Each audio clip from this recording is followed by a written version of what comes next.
Hello बच्चों, एक question JEE mains और एडवांस के कॉन्सेप्ट से रिलेटेड है। देखिए, इसमें सबसे पहले पूछा क्या है कि उसने रेंज पूछी है। रेंज का मतलब ये है कि इस पूरे की पूरी फंक्शन की वैल्यू मैक्सिमम कितनी होगी, मिनिमम कितनी होगी, ये फाइंड आउट करना है। इसमें लॉग के कुछ फार्मूला लगा है कि लॉग बी की पावर एन और बेस में ए की पावर है, तो हम इसको ये लिख सकते हैं। दूसरा लॉग एक्स है, तो एक्स की जो वैल्यू है वो 0 से बड़ी होनी चाहिए, नेगेटिव नहीं होनी चाहिए। उस केस में हम ये देखते हैं। अब जैसे ये पूरा का पूरा फंक्शन है हमारे पास, तो इसकी मैक्सिमम वैल्यू कितनी होगी? अगर मुझे इसकी मैक्सिमम वैल्यू निकालना है, तो मैक्सिमम वैल्यू फाइंड करने के लिए इसकी वैल्यू मिनिमम होनी चाहिए, क्योंकि इसकी मैक्सिमम वैल्यू फाइंड करने के लिए इस पूरे फंक्शन की वैल्यू कितनी होनी चाहिए? मिनिमम होनी चाहिए। उस केस में मुझे 16 sin स्क्वायर एक्स प्लस 1 की वैल्यू मिनिमम देखनी पड़ेगी। वो कितनी होगी? हम जानते हैं कि sin स्क्वायर एक्स की वैल्यू 0 से 1 के बीच में लाई करती है।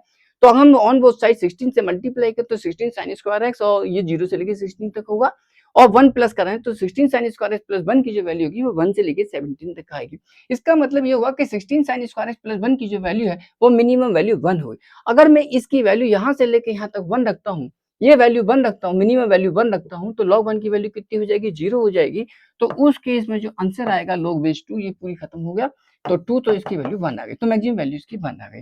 अब मुझे इसका वैल्यू निकालना है, एफ की मिनिमम वैल्यू कितनी होगी। अब मुझे इसकी मिनिमम वैल्यू फाइंड करने के लिए मुझे यहाँ से लेके अब 16 sin स्क्वायर एक्स प्लस 1 की वैल्यू 1 से लेके 17 तक फाइंड करना।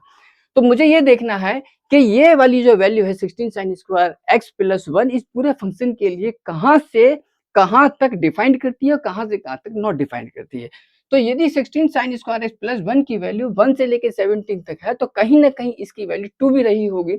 तो यदि अगर मैं इस पूरे की जगह 2 रखता हूँ, यहाँ से लेके यहाँ तक तो पूरा 2 रखता हूँ, तो log बेस 2 और 2 की वैल्यू जो होगी वो पूरी 1 हो जाएगी, तो 2 माइनस 2 0 हो जाएगा। उस केस में यदि अगर मैं 2 से ज्यादा रखता हूँ, तो ये वैल्यू यहाँ से लेके यहाँ तक ज्यादा हो जाएगी, तो इसलिए ये पूरा का पूरा वैल्यू यहाँ से लेके यहाँ तक नेगेटिव दे देगा, जो कि नॉट डिफाइंड का केस होगा। इसका मतलब 16 sin स्क्वायर एक्स प्लस 1 की वैल्यू 2 से आगे रखता हूँ तो नॉट डिफाइंड का केस बनेगा, और 2 से कम 1 से ज्यादा रखता हूँ तो वैल्यू डिफाइंड करेगा, और 2 एक ऐसा नंबर है जहां पर ये वैल्यू 0 देगा। तो उस केस में आंसर आ जाएगा हमारे पास कितना? 2, और यहां से बचेगा 2।